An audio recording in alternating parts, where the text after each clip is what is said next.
Welcome to another episode of the Champion Chronicles, Cromwell High School's podcast highlighting elite student athletes from the home of the champions. Today's episode features Dylan Bathrick and his run to All-State in cross country, and our host, Aubrey Kulpa. Welcome back to another episode of Champion Chronicles. I'm Aubrey Kulpa, and with us we have Dylan Bathrick.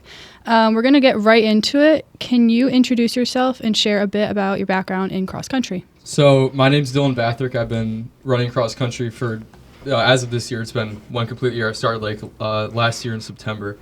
Before that, I didn't really run that much, surprisingly. I was just like a mountain biker, but I just like to keep my body in shape and push myself. Awesome. So fairly new to the sport. What drew you to get involved? I think the main thing that got me involved was just because all my friends were doing it. So I was like, well, why not do that? And also I remember a day where I was thinking about it. I was like, why am I pushing my body so hard to mountain bike, like, for no reason? Like, I could just do a team and actually help, like, others. For sure.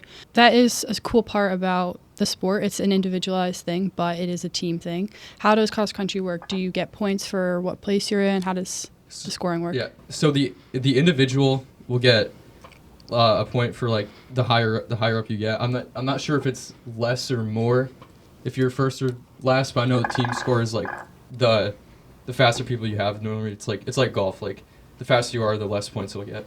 But in track, it's opposite. So you want to have the least amount of points, and the least points wins a meet As or a whatever. team, yes. Okay. Aside from that, what makes cross country different from other sports? It's just all physical. It's just like all cardio. You don't really need to like throw a ball. It's just running through the woods. Yeah. I mean, I feel like it's a really mental sport too. Like, how far can you push your body? For sure. You have to definitely like take down a lot of walls. Yeah. Running is hard. I've been there. Were there any specific role models or experiences that inspired you to pursue running at the competitive level? Not really before that, but definitely like when I started, I would look up to like people from Hale Ray, like Mike Krasuski, or this like random kid from Bristol Central, Francis Perini, but yeah, that's kind of just what inspired me. Anyone on your team that is a role model to you guys? Or are you the leader on the team? I mean, I would say that, but I think the person I look up to is definitely Coach McGuff, just because like I know his history in running. I know he was pretty good. So cool. So cross country is a very demanding sport. What is your typical training routine that you guys go through to compete in the season? Normally, I would say it's about like 2 to 3 hard workouts a week, which can be anything from like 3 miles to like 7, and then the speed would like vary. Okay. That, and then on the off days, it's just like an easy run, but it could be like 7 miles or 5 miles. Normally, like 7:30 pace, which for me isn't too bad. But, okay. And then we always get Sundays off. So. Wow, that's pretty demanding. The mile length varies, you're saying, through the week? Yeah, for sure. Like if we're going for speed, normally we'll go for a shorter workout, just because it's kind of hard to like maintain that for exactly. 8 miles. Yeah. Okay. So do you personally balance your mileage, or is that a coach's responsibility? In the summer, it's the athlete's responsibility because the coach like legally is restricted by the rules to not give you a workout, so you have to basically do that all by yourself. But normally during the season, I just depend on what coach gives me. Okay, cool. What factors into your recovery? Like if you have a really hard workout on Tuesday, what do you do from Tuesday to Wednesday? First thing you do after you run is stretch, for sure. We have like this routine we always do. But then normally when we get home, you got to roll out like with a massage gun or with a roller. And then you got to eat, got to hydrate. And sometimes I cramp a lot, so I got to make sure to get my salt in because that seems to help, and like potassium. Yeah. So have you ever tried those pickle juice shots? Have you ever seen those? No, I've drinking like just straight pickle juice. Seriously? Yeah. Wow. And it works? Yeah. I mean, it's not the best thing, but it's fine. All right. You were selected for All-State First Team and First Team All-Shoreline Conference in your junior season. What does that mean to you? It just means to me that I have potential in the future to go even further, really. Because, like, even though I got All-State, I'm not just settling with that. I need to keep pushing. That's awesome. Do you plan to try to run in college? For sure, if I can. I'm just going to keep improving and see where I end up. Awesome.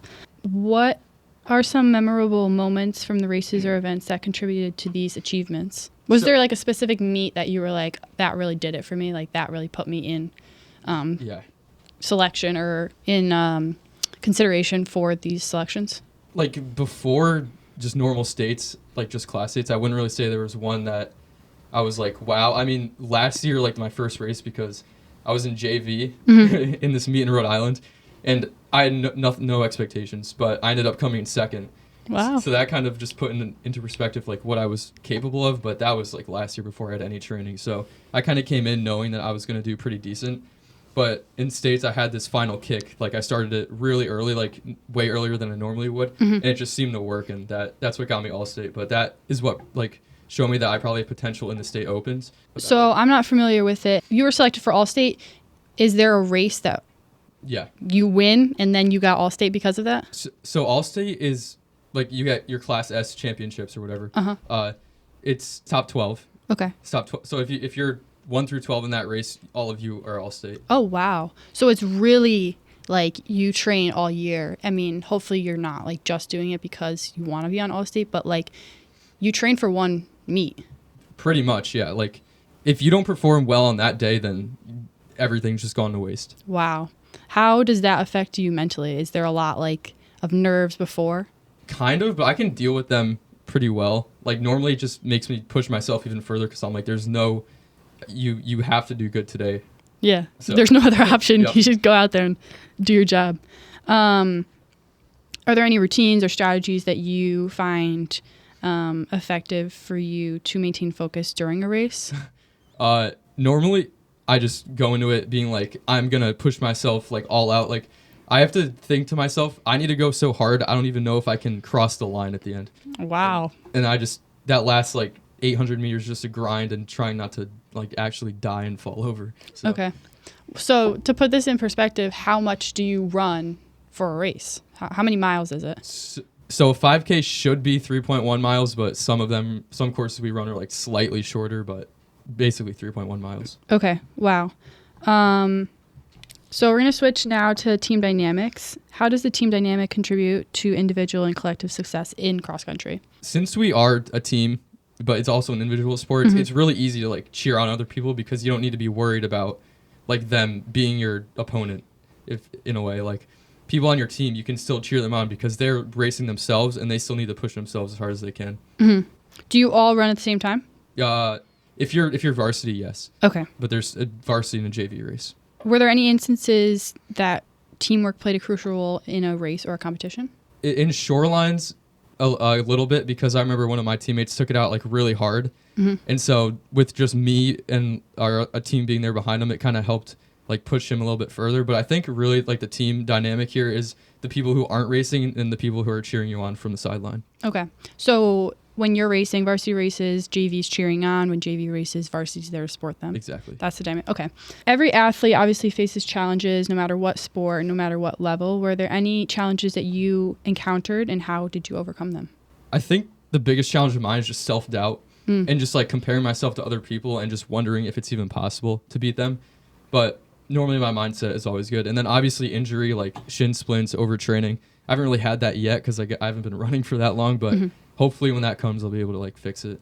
Okay. So you haven't had any injuries in your career? Not any substantial. significant? No, okay. Not yet. Shin splints are no joke. Hopefully you never get those. So what role did perseverance or resilience play in your like self-doubt journey? It just, again, reminded me that I'm capable of it. And like even the people that I raced against, like they would always tell me like, don't doubt yourself.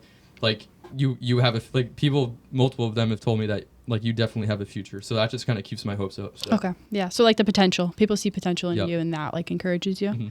That's a cool thing to feed off of. And obviously. And it's unique too, because they're the people that you're racing against. If it was like a soccer team, I don't think people from the other team would be telling you that you're good at all. No. Oh my God, no. Yeah. No, that's pretty cool.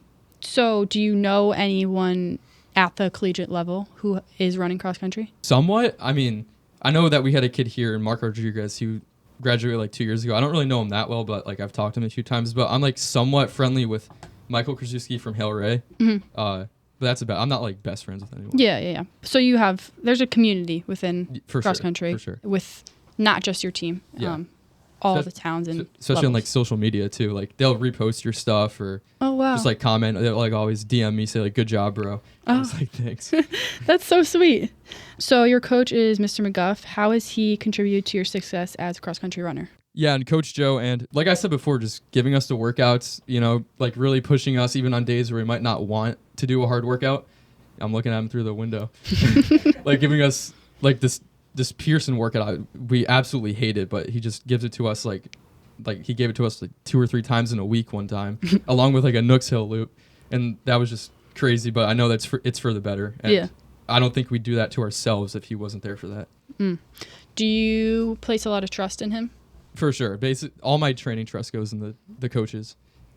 That's cool. I mean, sports, sometimes it's hard to trust your coaches, but when you do trust them and you know, like, they have something to show for it, it's a cool thing to, like, give yourself up to that because you know there will be success, and even if you're not really sure what it is, it's cool to know that it's there and it's coming. Yeah, and it takes away a lot of the stress, too. And especially, I bet, yeah. Especially since I've been, like, seeing results over time, I know that I can just put my faith in them. Yeah. So far, at least. That's cool. I mean, not every town has that, so you guys are lucky.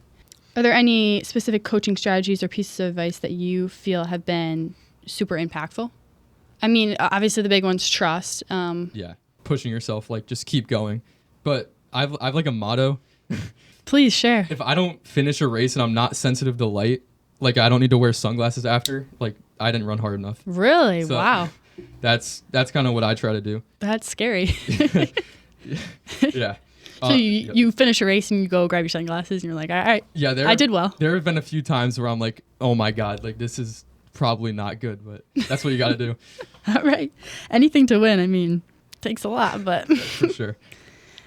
So clearly it demands a ton physically and mentally. How do you balance the demands of the sport as well as academics with your commitment to the sport? Luckily, since practice is right after school, I can just and I've early released too, so I can just go home, do my homework, run. And I think running for me is like a stress reliever, even though I don't think of it like that. Yeah. Like whenever I come home, I'm always relaxed because it's not on my mind anymore, and I can just spend like the rest of the night just doing homework. That's definitely one of the benefits of all sports. And I mean, running, people talk about like runner's high and like just all of the dopamine that you release when you run. So that seems to be a good balance for you.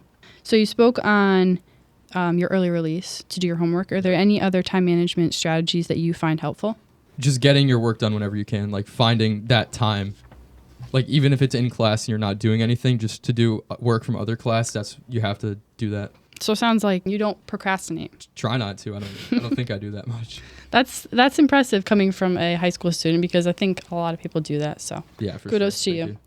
Let's shift to next season. What are your goals for the senior season and beyond cross country? So for my senior season in cross country, we'll start there. I just want to go sub 16 in the 5K because my goal this year was to go sub 17, and I actually wrote on my shoe that I wanted to run 16:28, and I ended up beating that by like 5 seconds because I ran 16:22. 6 seconds, whatever. Can't do math.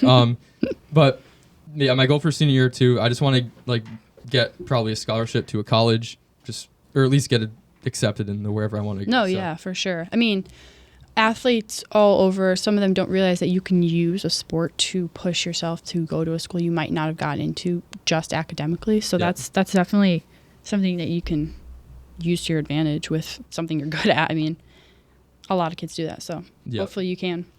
Are there any specific competitions or achievements you aspire to in the coming years? I definitely want to go to like New England's, maybe nationals. I don't know if this will happen in cross country. I'd say I'm better at track, but I mean, I'll push myself and train and we'll find out. Okay. So how would you get there? You win states and then you have to qualify for New England's? Yeah, you win. You don't have to win states, but you have to get top 12 just to get to the state open. Okay.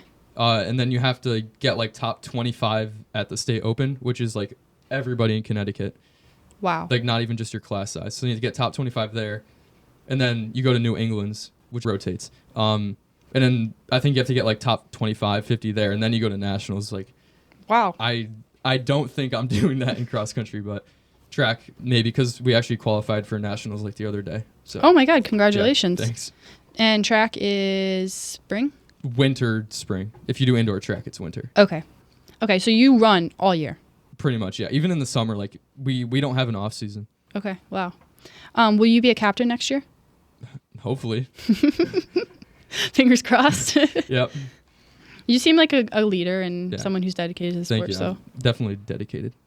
what advice would you give to high schoolers or underclassmen aspiring to reach the elite levels of competition? It takes work. Like not even just training, it takes work in the race. Like and you also have to be confident in yourself, but you have to know that you're capable of doing it. Don't just like make some astronomical goal and have no basis to back it up. Like just make small incremental changes and have small incremental goals, and then eventually if you put in the work, you'll reach it. So that's how you found your success, is just little goals that you can check off through the season? Yep. Okay. Because that makes it just seem way more attainable. Yeah, for like, sure. Like if I'm like, I want to run a 3-minute mile, like how am I going to do that? Good luck. Yeah, exactly. I can't even run like a sub 4:30. Yeah. So that's not realistic. But if I say I want to go 4:20, that seems way easier to achieve. So push yourself a little bit, and then you get there, you push yourself a little bit more. Yeah. Okay. Are there any specific lessons or insights that you've gained that you think will be valuable to others? Just confidence, believe in yourself. Yeah. But make sure that your belief is reasonable. Don't like say you're going to do something and have, like I said, no basis to back it up. So the biggest things that you've taken away from cross country would be just believe in yourself, push yourself, put in the work. Yeah. Push yourself more than you think that you can go. Okay. Because once you start taking down those barriers, it'll become clearer to you that it's all in your head. Okay. Awesome. That concludes my questions. I hope you've reached all of your goals in this next season. Thank you so much for coming on. Dylan Bathrick, cross country episode. He is All-State first team and first team All Shoreline Conference. That wraps up the second episode of Champion Chronicles.